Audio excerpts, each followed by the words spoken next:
Yo, what is going on, everybody? Welcome yourself to a very long awaited and very heavily requested series, that being Mother 1. So I'm personally not a big fan of this game, but like I said, this game is heavily requested. Like, I'm talking, you guys just want it, like, that badly. Like, you just want me to play it. I get it, it makes a decent bit of sense, don't get me wrong. I've played Mother 2, and I've played Mother 3. I understand why you guys would want me to play Mother 1. But, you know, I just have a lot of issues with it, really. It's just not really my cup of tea, so to say. I don't think it's a horrendous game or anything of that sort. I just personally don't like it. I can understand and I can see why people themselves would enjoy the game and whatnot, but like I said, it's just not my thing.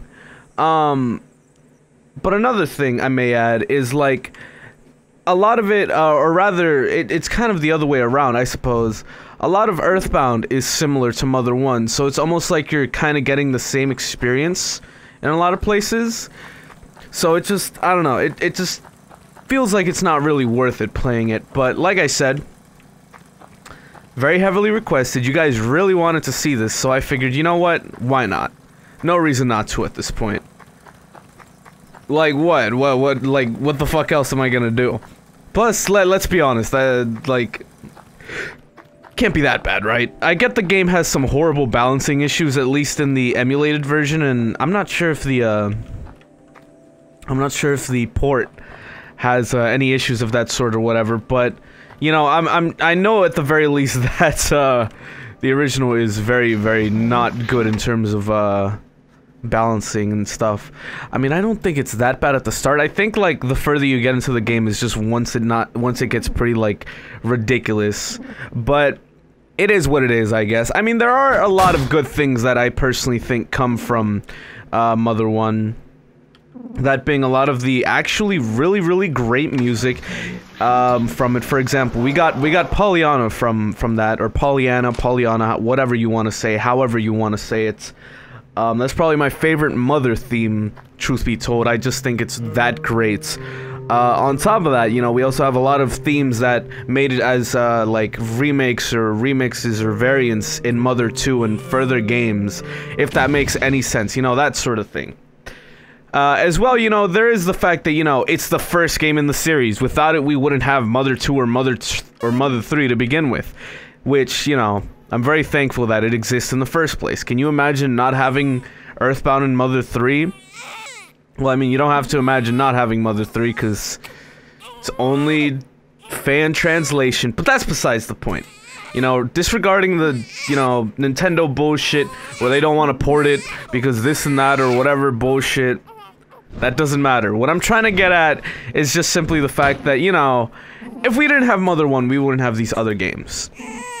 So, you know what, at the very least, I respect it. While I don't enjoy the game and think it's that great, I can see why people would like it, and I think it's good in that regard. But I don't know, man. This also reminds me of just the general topic. I always see, whenever anything Smash related is announced or anything of that sort, I always see people discussing, you know, why isn't Nintendo in the game, or anything of that sort. And that's pretty understandable, actually. You know, we have fucking Ness, and we have Lucas. Why not Nintendo, right? I mean, they're not too different, but I suppose the issue between Nintendo and Ness is the fact that they look really fucking similar, to the point where I feel like a lot of folks would probably just be confused. So I feel like one thing they could do, in order to, you know, at least include Nintendo in some way so he's not left out, because it's pretty bullshit that he's left out, is, you know, maybe something similar to what they did with, Bowser's Koopalings, you know, where, like, one of the skins is Nintendo or anything, because Nintendo and Ness don't look too different. They're more or less I wouldn't say they're near identical, but they're pretty fucking close in terms of design. So I'd say they could probably get away with just simply, you know, doing a sort of thing where, like, oh, some of the skins are just Nintendo or something of that sort with the same powers.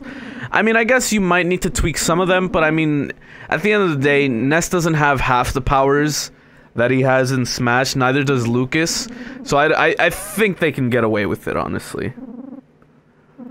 Aside from that, though, let me just mention some more stuff. I feel like overall, despite Mother 1 being, you know, a very, very old game, like, hold up, let me actually check. When did Mother 1 even release? I'm not actually sure when it released or anything of that sort. Let's see. Mother 1... It released, come on, there you go. Oh, no, that's Mother 1 plus 2, god damn it. Mother video game, alright, when did it release initially? So it released in Japan, 1989, god damn. That's pretty old. Although I do feel, despite its shortcomings, you know, due to technology at the time and whatnot, I do feel it was a pretty damn advanced game. I mean, it's not the most complex game in the world, but a lot of what it has going for it is pretty crazy, honestly.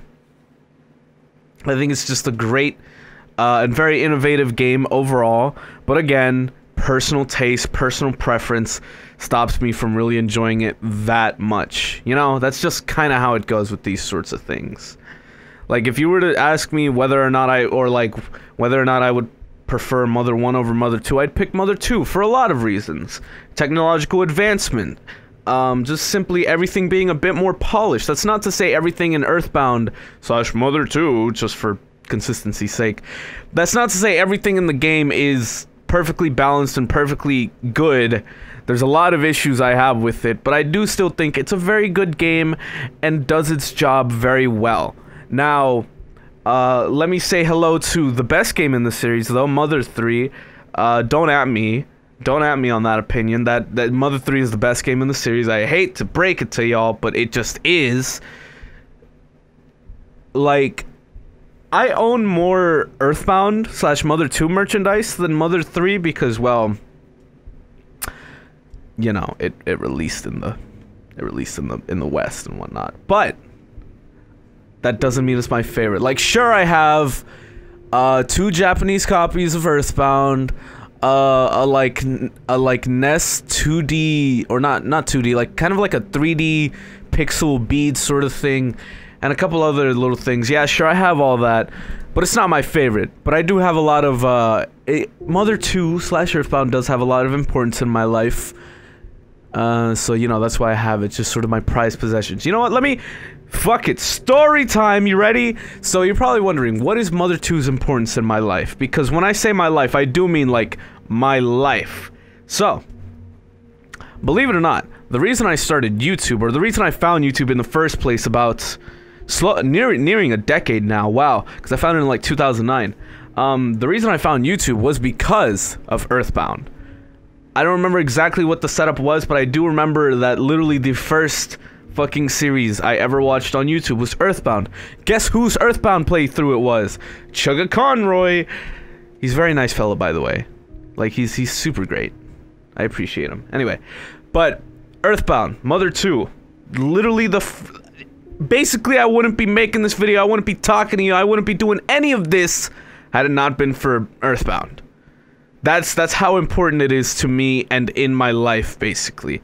It's crazy, honestly. You know, who would have thought that some random, old, quirky, fucking fun RPG would affect my life and change everything so much, you know? It's opened a lot of doors, it's opened a lot of opportunities, and it's just simply made my life a hell of a lot better. So God bless fucking everybody involved in Mother 2 and Earthbound's production. God bless, you know, everybody that fucking watches me say dumb bullshit about video games and whatnot.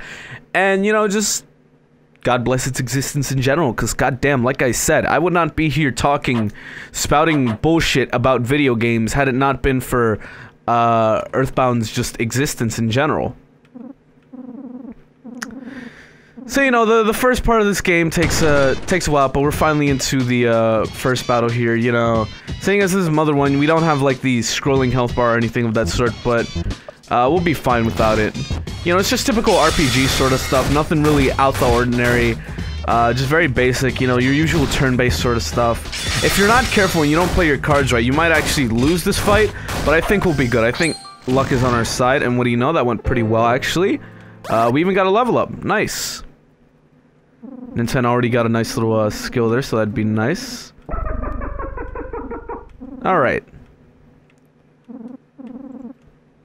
So now with all this introductory stuff out of the way, I say we call it a day, honestly. Hold up. I'm gonna get to a save point here in a second, but, I say we call it a day since we,